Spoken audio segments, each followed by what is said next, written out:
The Sealed Book.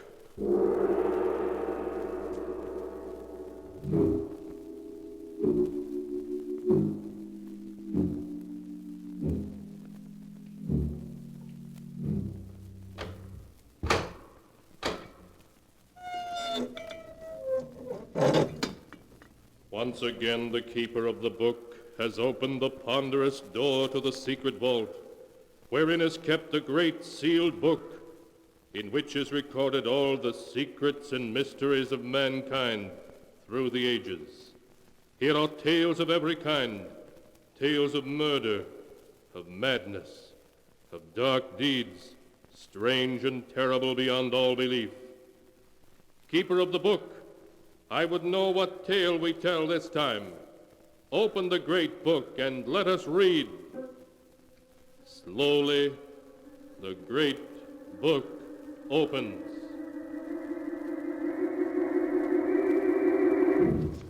One by one, the keeper of the book turns the pages and stops. Ah, the strange story of a man who hated his wife because she loved him too much, with a love that even death could not extinguish. A tale called Till Death Do Us Part.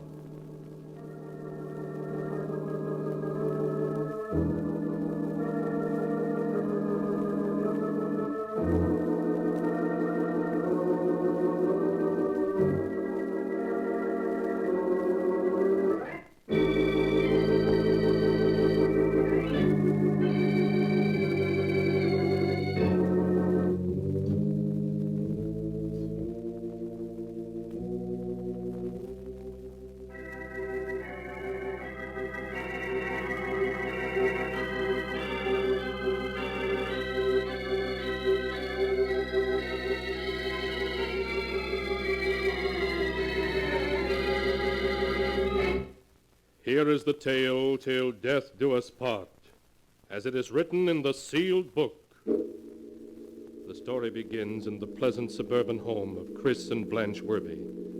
It is late at night, and the moonlight shining through the window shows Chris Werby tossing and turning in his sleep, suffering from a nightmare about his wife.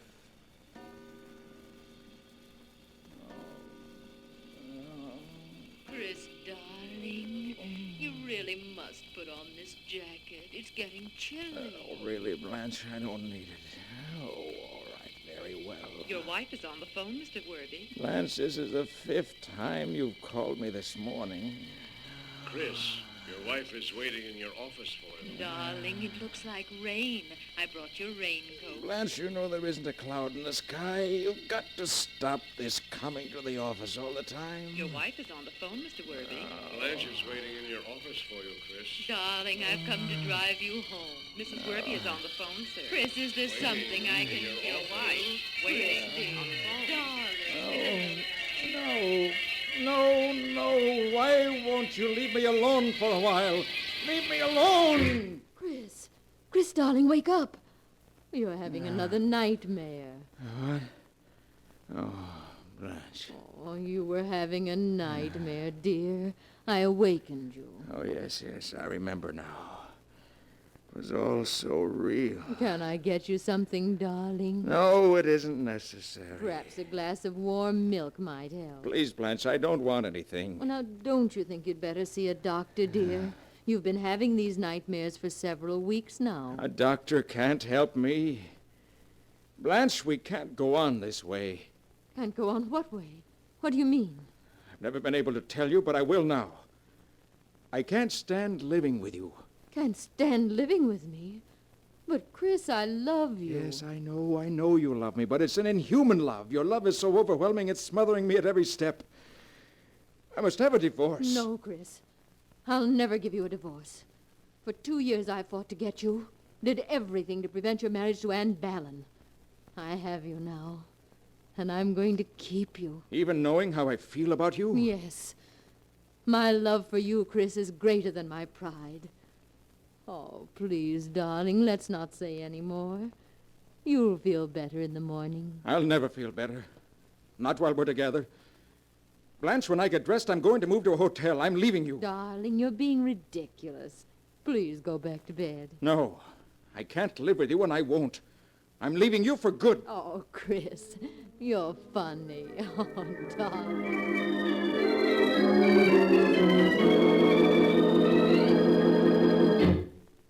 Your wife is outside, Chris, waiting to see you. Oh, no, not again. I'm afraid so, Chris. I can't go on this way. Day after day, she phones every hour, comes down here to see me. Well, now, perhaps you had better see her, Chris. Maybe you can reach an amicable agreement with her. No, not with Blanche. Martin, there's only one way out for me. I must leave town, disappear. Leave town? What's your business? That doesn't matter now. Nothing matters but to be free. I'm leaving the running of the business in your hands. Yes, but where are you going? I haven't decided yet. All I know is it's going to be someplace far away. Someplace where even Blanche can't find me.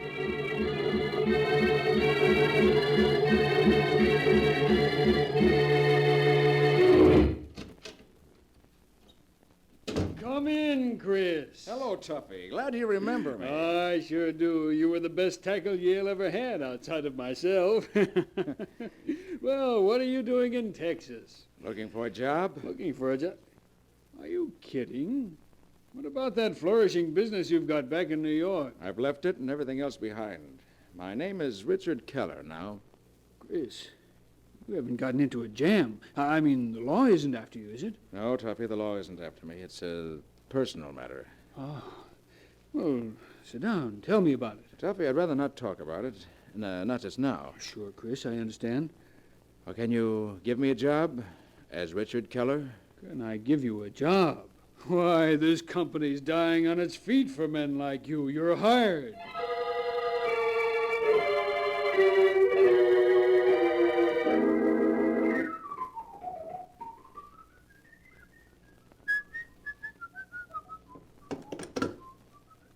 Oh, this is room 313. Will you send up a waiter, please? Oh, and the morning paper. Thank you. Well, it's fast service. Come in. Hello, darling. Blanche. Yes, darling. How are you? I changed my name. I traveled all over the West before coming here. Never told anyone where I was. How did you find me? Well, I love you, Chris. No matter where you went or how far it was, I'd find you. What do you want? Well, I want you to come home. No, never. I'm not coming back, and that's final. But, Chris, I'm your wife, and I love you. Oh, just give me another chance, darling. I'll do whatever you want me to if you'll only come home. No, it'll just be the same thing all over again. No, it won't, dear. I'll change. Really, I will. Do you remember your objecting to my calling you every hour at the office? Well, I promise I won't anymore. You mean that? Yes, Chris, I do. Won't you please come home? All right. We'll have another try at it. But this is the last time. Oh, Chris, you'll never regret it.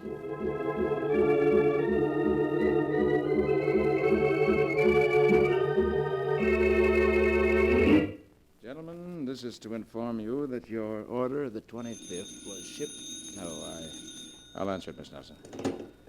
Hello? Hello, darling. How are you? Blanche. Oh, just a minute. That'll be all, Miss Nelson. We'll finish the letter later. Yes, Mr. Worthy. Blanche, this is the 4th time you've called this morning. The one thing you promised you wouldn't do. But I only wanted to know if you wanted me to drive in and pick you up.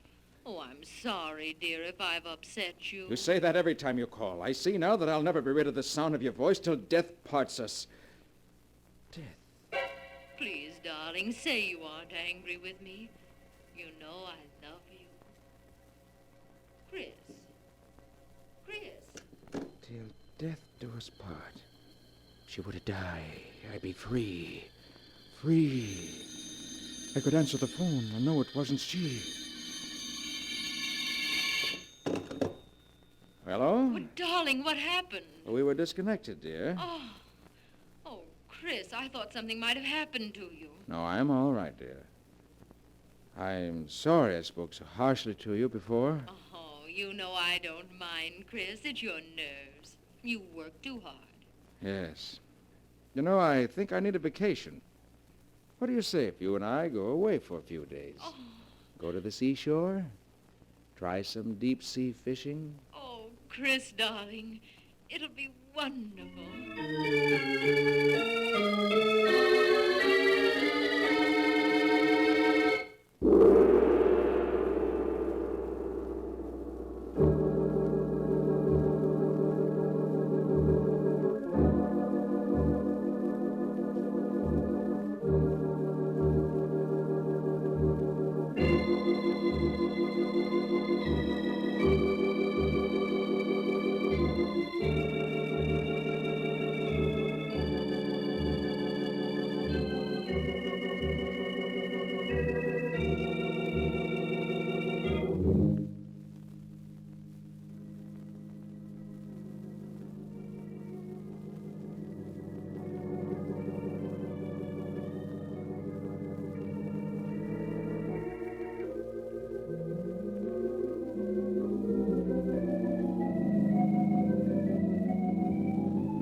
And now to continue the story, Till Death Do Us Part, as it is written in the sealed book.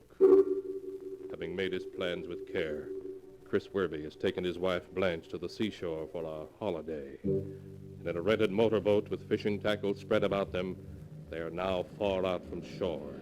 Just Chris and Blanche. I think we're far enough out now. I'll shut off the motor. Looks like a good spot. Oh, Chris, it's wonderful out here on the water. And I have you all to myself here. That's what you've always wanted, isn't it, Blanche? To have me all to yourself. Yes, darling. Oh, Chris, look. There's smoke coming out of the engine hatch. The boat is on fire. Yes, you're right. Flames are shooting out of the hatch. The whole boat is catching fire. Blanche, we'll have to swim for it. Oh, The gasoline tank is liable to explode any second. But, Chris, you know I can't swim, and we're a mile from shore. I'll keep you afloat until another fishing boat comes to our rescue. I'll jump first, then you follow. But, Chris... It's our only chance.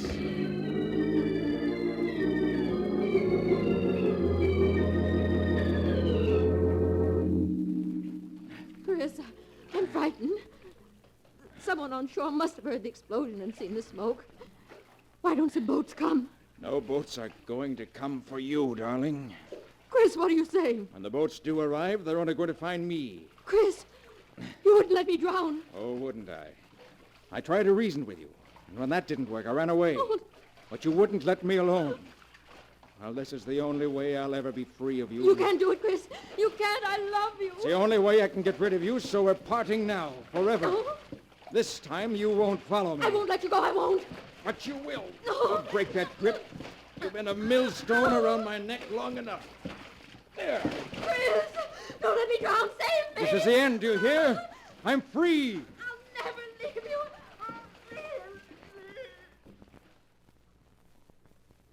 She's gone. I'm free. Free at last. Forever.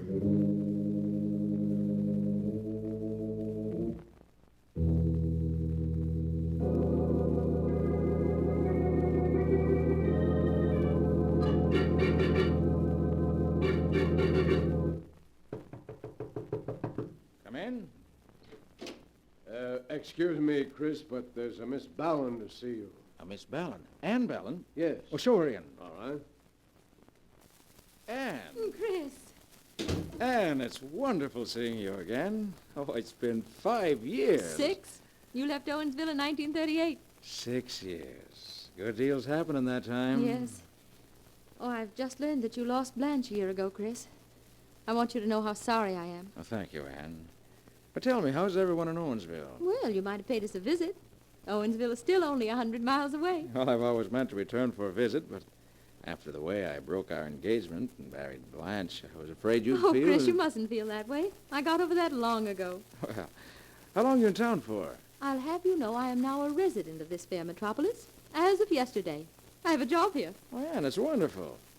You may not know it, but you're going to see a good deal of me. In fact, don't be surprised if I propose to you again. Mighty soon.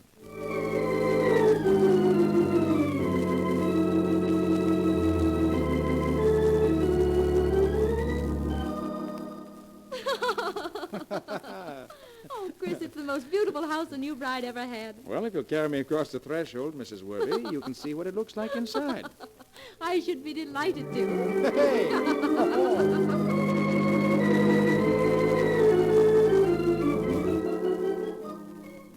Oh, Chris, it's a lovely present. But you shouldn't have spent all that money.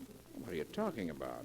We're married 1 week today. Oh, Chris, I'm so glad we found each other again at last. We're going to be so happy together.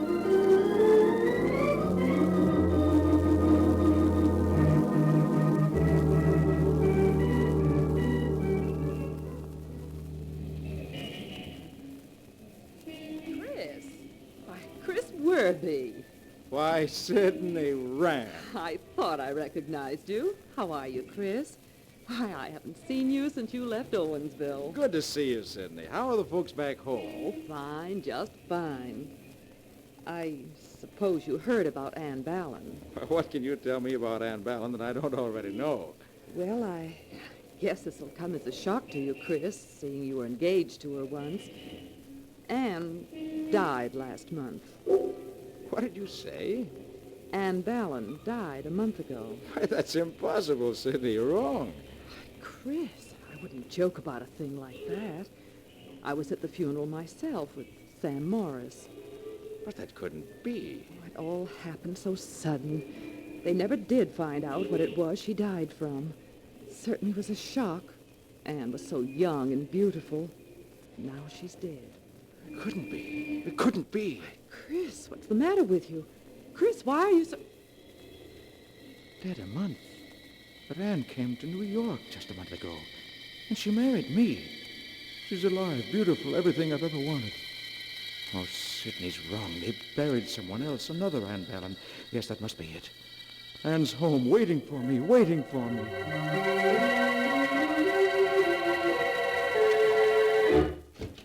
Anne! Anne, where are you? Anne! Anne, answer me, Anne! I was at the funeral myself with Sam Morris. Sam Morris. Yes.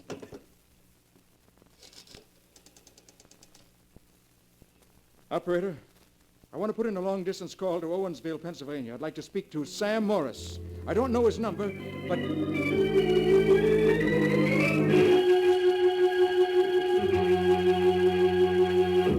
Hello, Sam. Sam Morris? Yeah, speaking. Who's this? Chris Worby. You remember me, Sam. I used to live right next Why, door... of course I remember you, Chris. How are you? Oh, fine, thank you.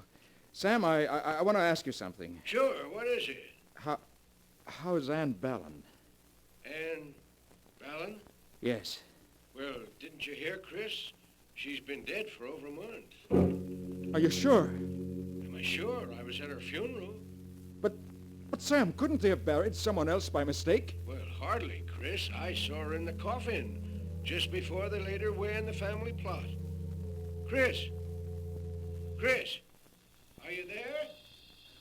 Couldn't be, Anne. They laid away. It couldn't be.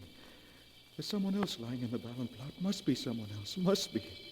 I'll drive out there now. I'll find out who it is.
And now to continue the story, Till Death Do Us Part, as it is written in the sealed book.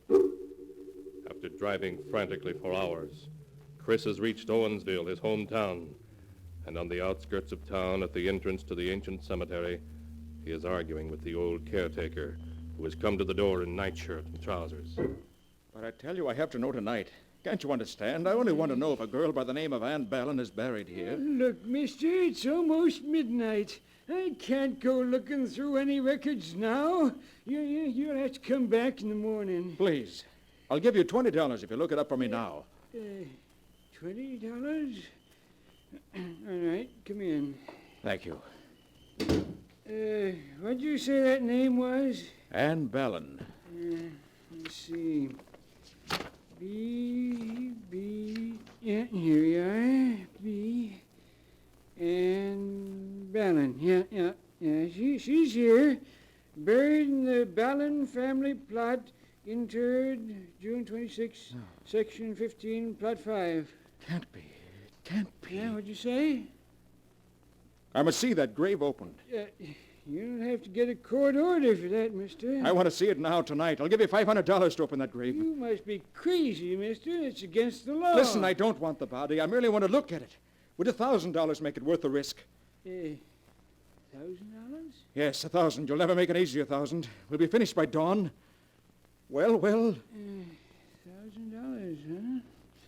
huh? All right, I'll do it.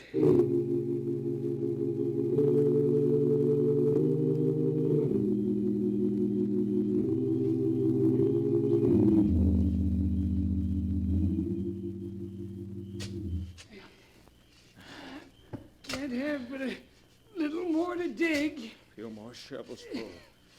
We should reach the coffin. Blast that moon. Anybody comes past this graveyard, they can see us. You don't have to worry about anyone being around at 3 in the morning. Keep digging. We shouldn't be disturbing the dead. Rest in peace. That's what the minister always says. There, I've reached it. The coffin. Quick, help me clear all this earth off it so I can open the lid. All right. Anything to get this over with. Hurry up. There, that's enough. All right, now hold up the lantern. I'll open it. All right. There you are. Now go ahead.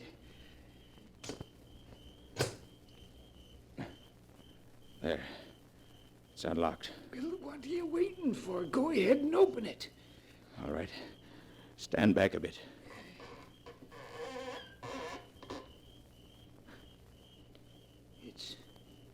It's empty. Yes, empty. Empty. I knew she couldn't be buried here. She's alive, do you hear? Ann's alive.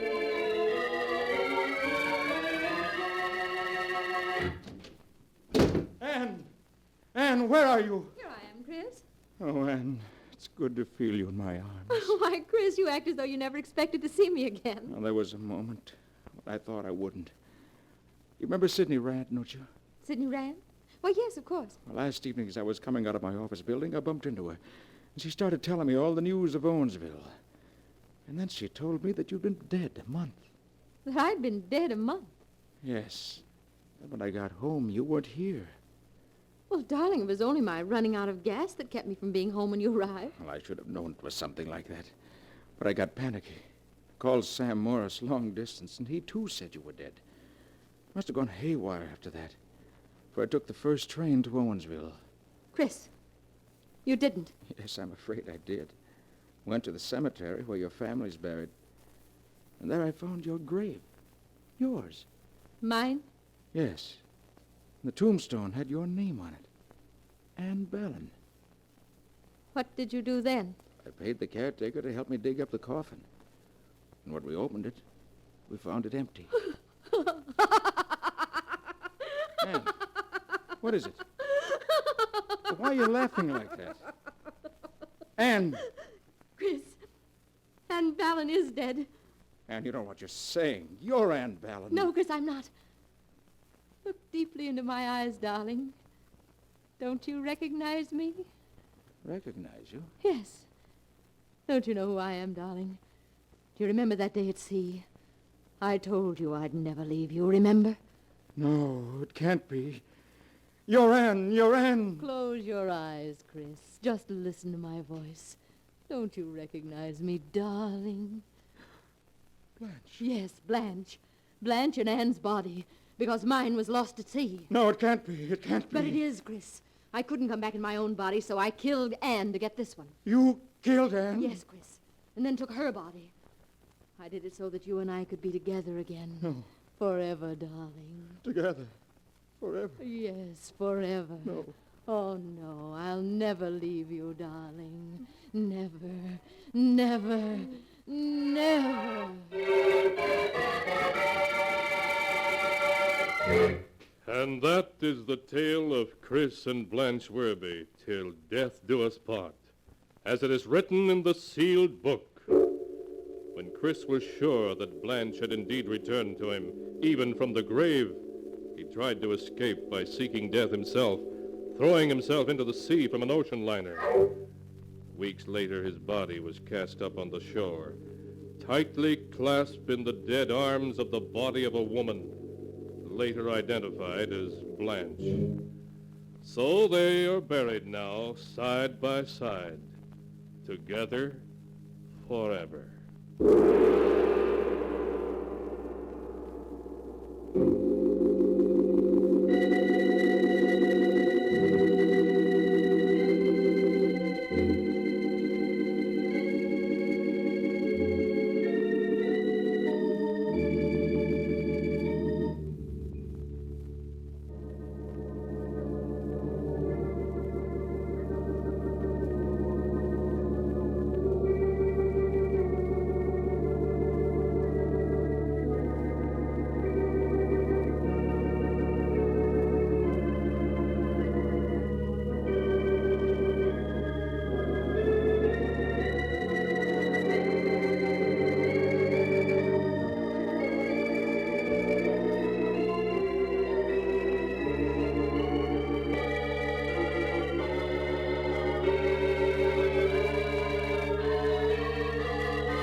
And now, keeper of the book, before you close the great volume, show us the tale we tell next time. This one? Yes, the amazing story of a man who stole millions and then found he had to steal himself a new face so he could protect those millions, but who discovered that his new face brought with it murder and sudden death. A tale titled The Man with the Stolen Face.